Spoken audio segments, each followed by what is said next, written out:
Hey guys, this is Charlotte with Charlotte on Books, and today I'm going to review The Giver of Stars by Jojo Moyes. I think that's how you say her name.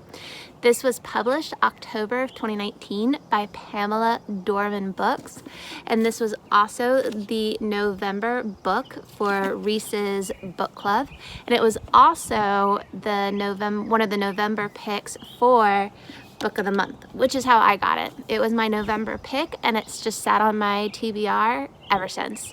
I kept thinking about picking it up, and then I had several friends in my Goodreads group read it, and they thoroughly enjoyed it.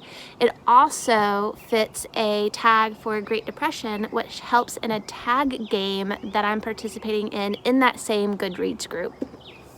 I like to go into books totally blind, so I didn't know what this was about, but as soon as I started reading it, I realized that it had a similar plot to another book that I've heard about recently, The Book Woman of Troublesome Creek by Michele Richardson.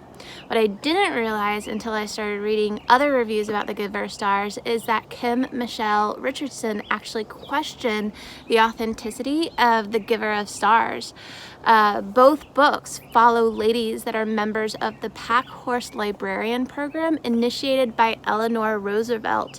The program ran from 1935 into the mid-1940s.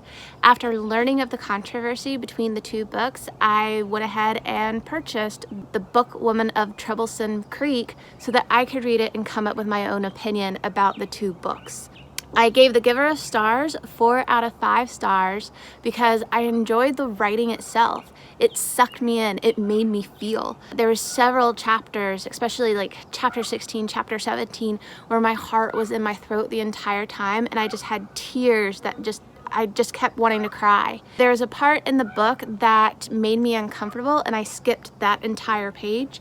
There was a second part that made me uncomfortable, and I actually had to read ahead to make sure how things ended so that I could calm down while I was reading what was going on. My biggest complaint is the author's attempt at a Southern dialect. She fell short. It's my opinion that you should either do the dialect correctly, or don't do a dialect at all and just write as you would normally write. In this case, she attempted a dialect, and the example that I found was the word use for saying you.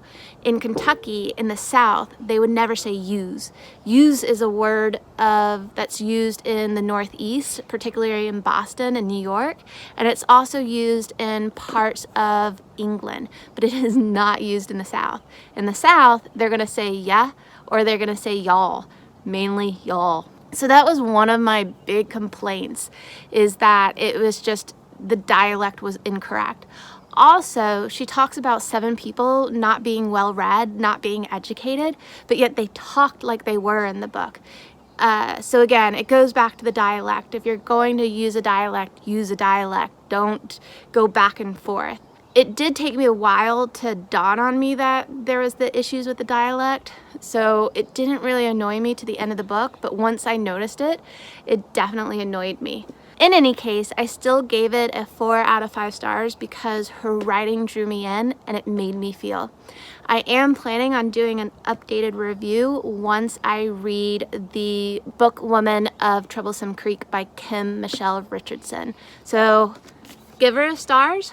4 out of 5 stars. I really enjoyed it. If you want a historical fiction that really makes you feel, I highly recommend it. Thanks, guys.